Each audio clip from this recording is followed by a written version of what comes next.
Hi there. Today we'll look at Group Normalization by Yuxin Wu and Kaiming He of Facebook AI Research.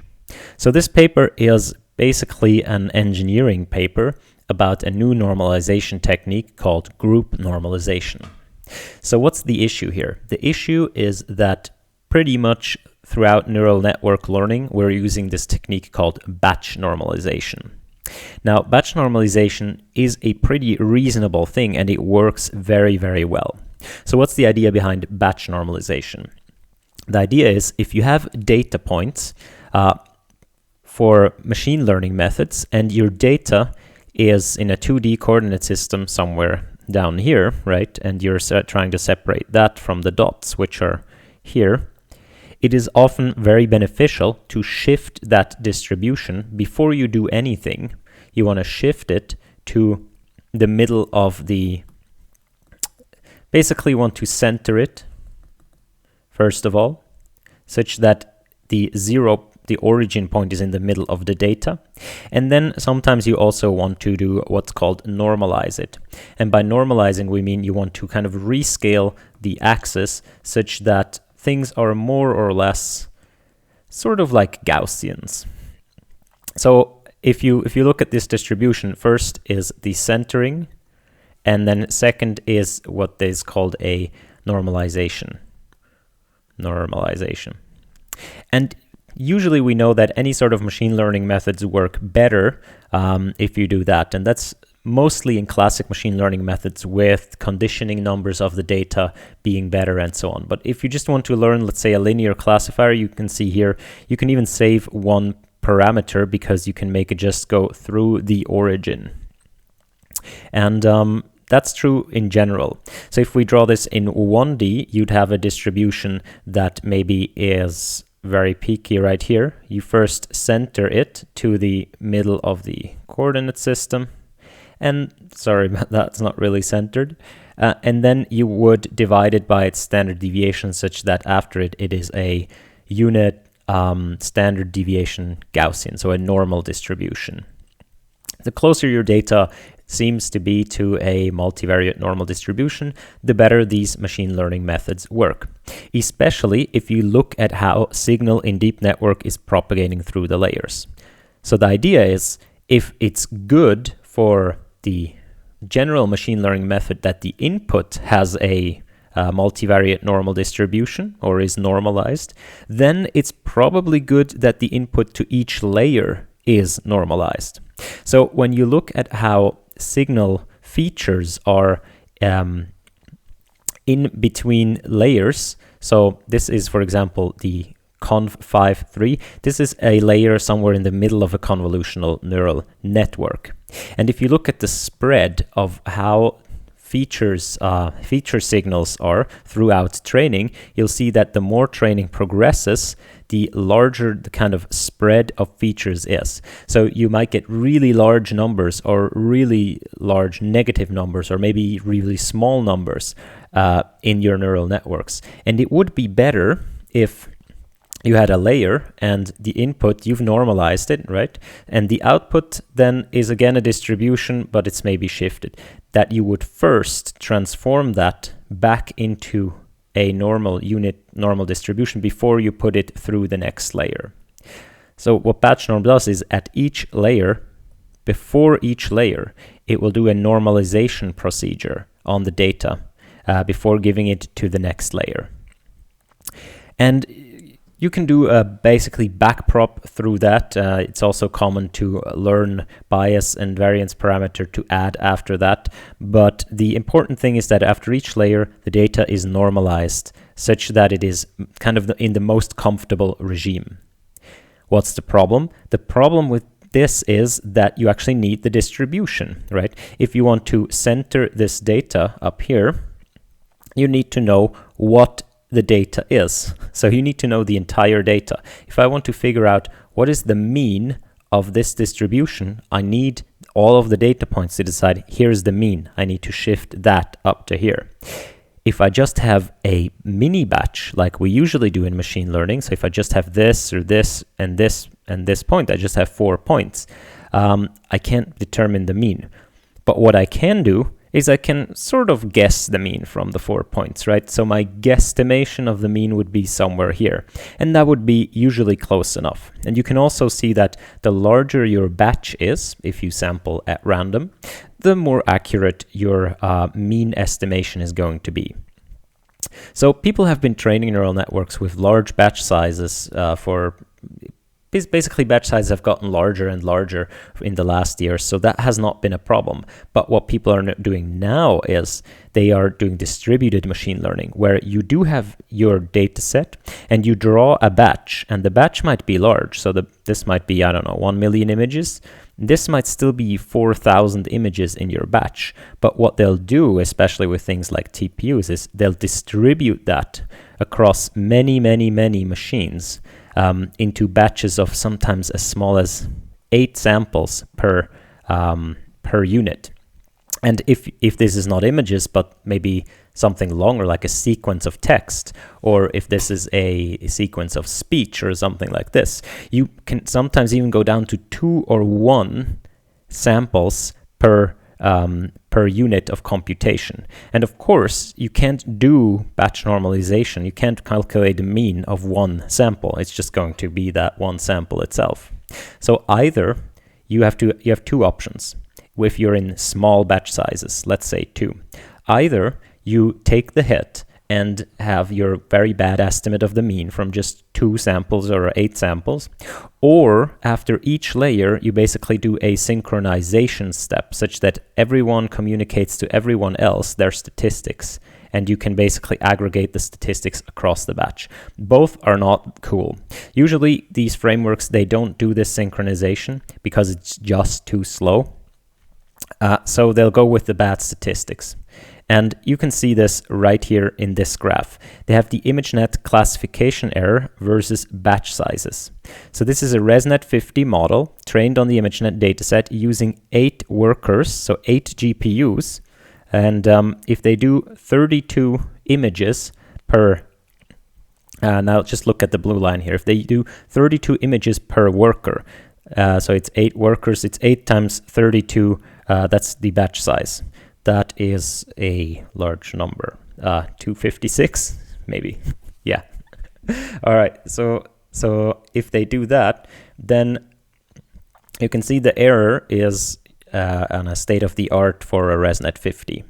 If they go to 16, it's still pretty good. But then as they go lower and lower and lower, so if they go to smaller and smaller batches and spread them out over the workers, then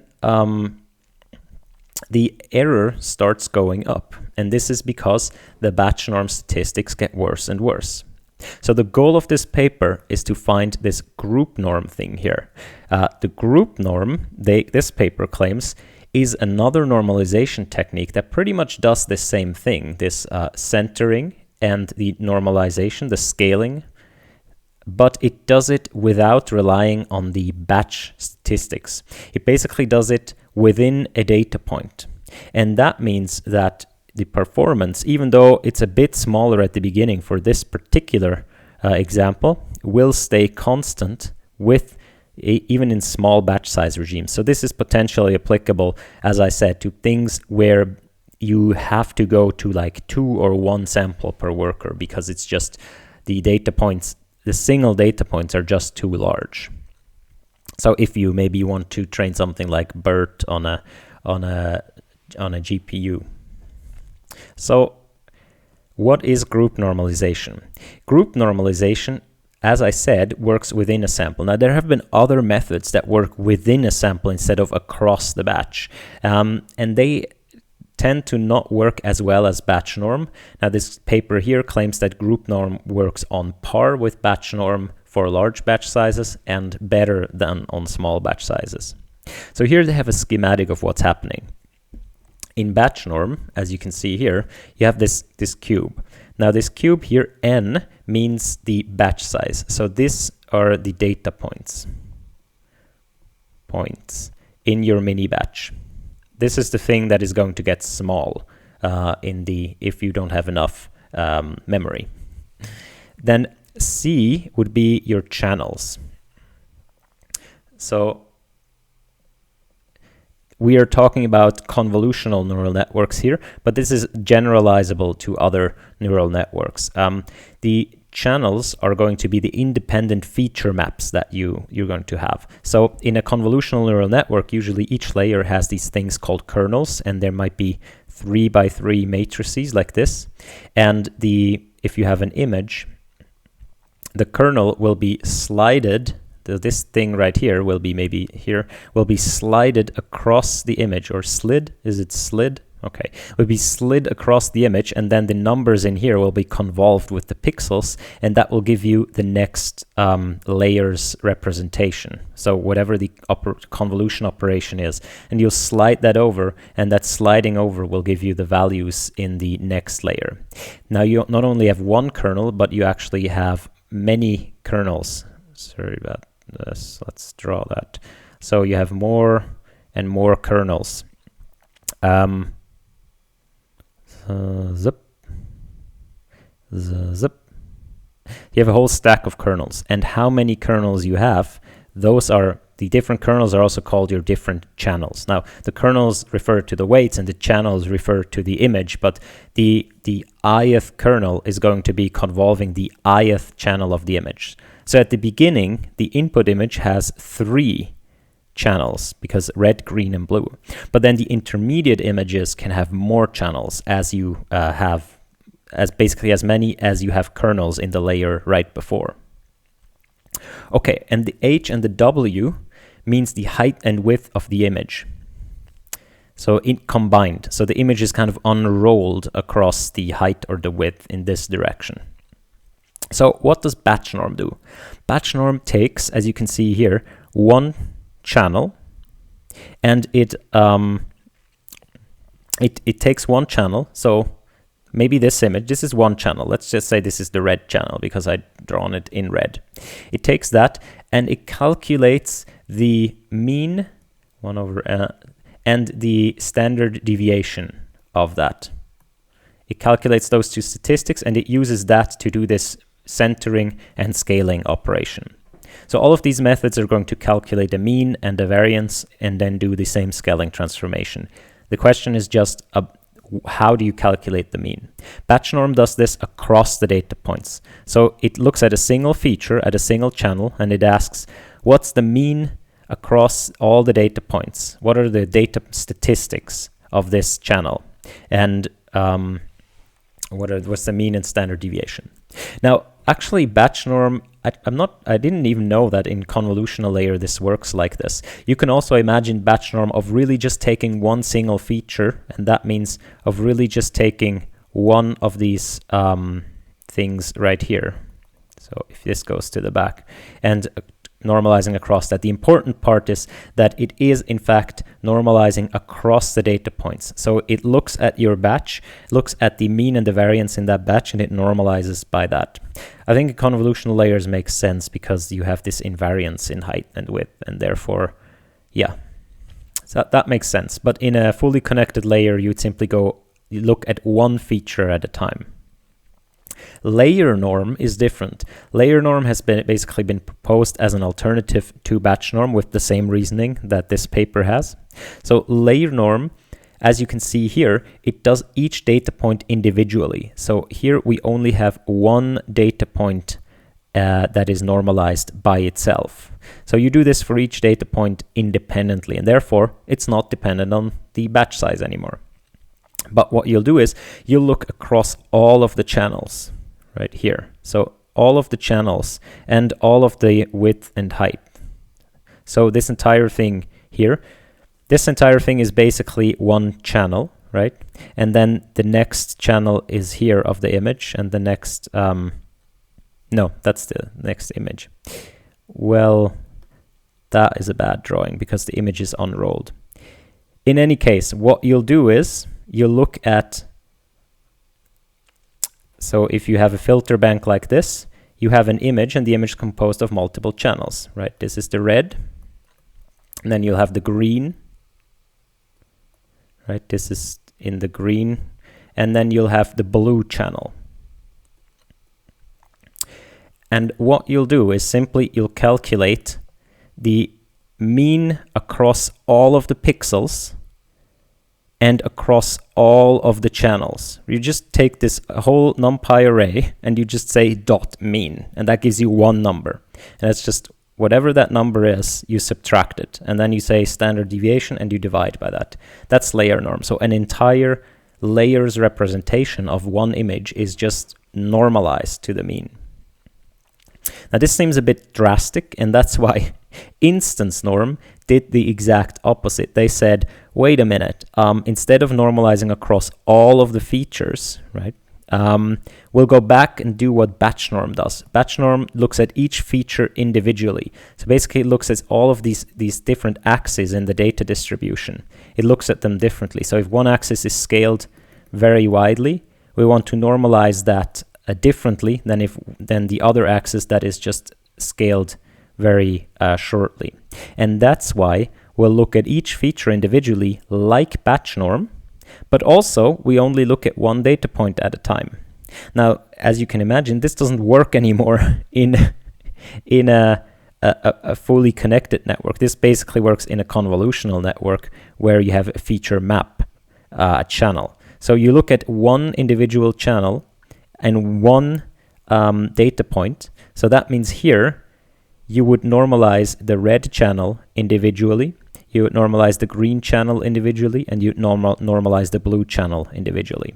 So the image you're going to end up with is simply the red channel subtracted by its own mean and then divided by its own standard deviation. And just within that data point, right? So maybe I should here say across the number of features or something. So I hope that's clear. So the layer norm drops the dependence on the batch size, but instead says we should normalize across all of the features. And the instance norm says, wait a minute, batch norm had a good idea normalizing only across the features individually because the individual features might have different scales and we should account for that. But also we don't want to be dependent on the batch size. And now this is where group norm comes in. Group norm is basically a mix between layer norm and instance norm. What group norm says, layer norm and instance norm have good ideas. They only go across one sample. They take that. They say, in essence, instance norm has a good idea in that the features should be normalized individually, but it goes sort of too far from it goes too far. You might get not good enough statistics because you're now normalizing each of these things individually. Whereas with layer norm, you're too restricted. You're basically saying that the features, it's fine if the features relative to each other are like this, right? One is maybe very high variance and one is very low variance. Feature norm would keep that, and group norm would say maybe it's not so good. We should normalize the individual features, maybe individually. But their argumentation here is that maybe there are some features that by their nature already have the same sort of scaling and variance. They give an example. If you, for example, have a filter, again, we deal with convolutional layers here, and that filter is a, let's say an edge filter, right? So a horizontal edge filter. So it's very low value here, and let me mark the high value with blue. So this is a horizontal edge filter. If you slide this over a window, and these are high numbers and these are low numbers, it will respond to edges because edges have high, low, high, right? Or vice versa. So it will give you very positive and very negative number every time you slide across an edge. Now you can imagine that in natural images, that filter, whatever image you put in, would, and however you normalize, would give you pretty much the same response as a vertical edge filter. So the horizontal and the vertical edge filter, you'll see whatever their response is, they're probably about equal in size. So we could expect that in a neural network, there will be groups of filters that together exhibit the same scale. And therefore, we can normalize across them, like in layer norm. So the more things we normalize across, the better statistics we can gather. That's why instance norm doesn't work, because it only normalizes across a very small thing, getting very little statistics. But we should normalize, if we could gather good statistics, we should normalize different features differently. And group norm says, well, since some of the features are almost guaranteed to behave the same, we could normalize across those. Now, of course, you don't know at the beginning which ones those are. So, but you hope that by doing group norm, by basically a priori, so at the beginning of training, you decide what the groups are, and naturally it's just whichever ones are next to each other, those are the groups. You'll hope that through the training procedure, basically those groups will learn the features that are equal of size. Well, you basically enforce that. So you kind of constrain the architecture to do that. So that's the idea behind group norm.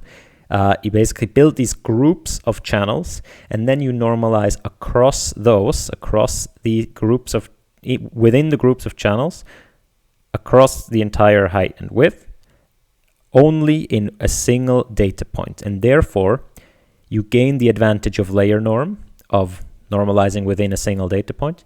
You retain the advantage of batch norm, of normalizing across single features. That's what instance norm attempted. But yeah, so you get the best of both worlds, sort of. That's group norm. And now we go and look what it does. So they say, okay, basically all the normalization techniques do this. They subtract a mean and divide by a standard deviation. That's what we saw. And the difference is just across what you collect your statistics.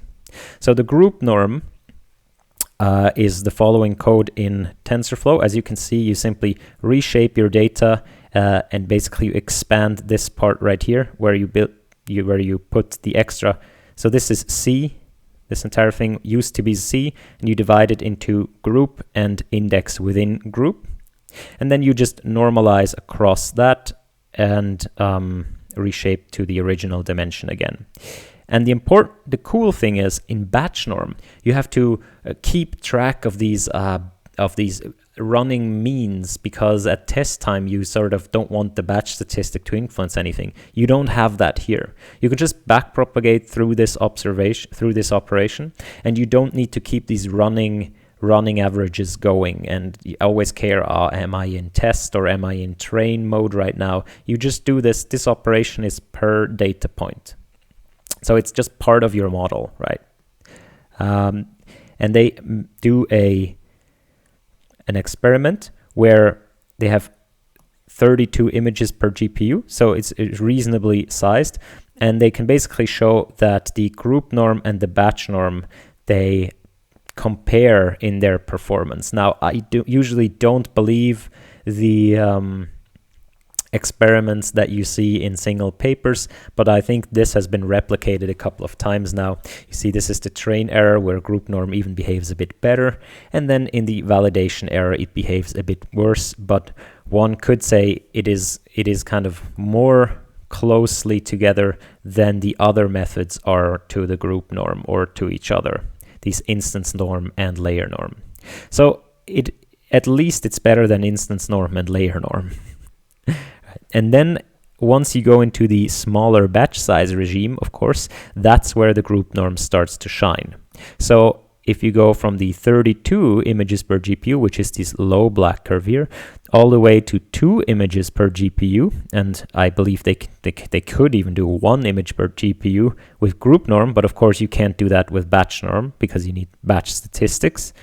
You can see that the performance of batch norm degrades drastically. Whereas with group norm, this experiment is just funny. They just had to do this, even though you know exactly what turns out. So look at the lines are all exactly in the same place.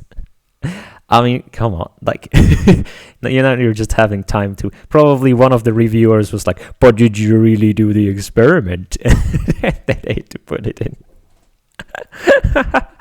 So yeah. So you can see that the batch norm beats the group norm in this setting when you have the larger batch sizes, but the group norm pulls ahead quite drastically when you have the smaller batch sizes. And that is the main advantage. So now you can turn to models that require small batch sizes or small batch per worker.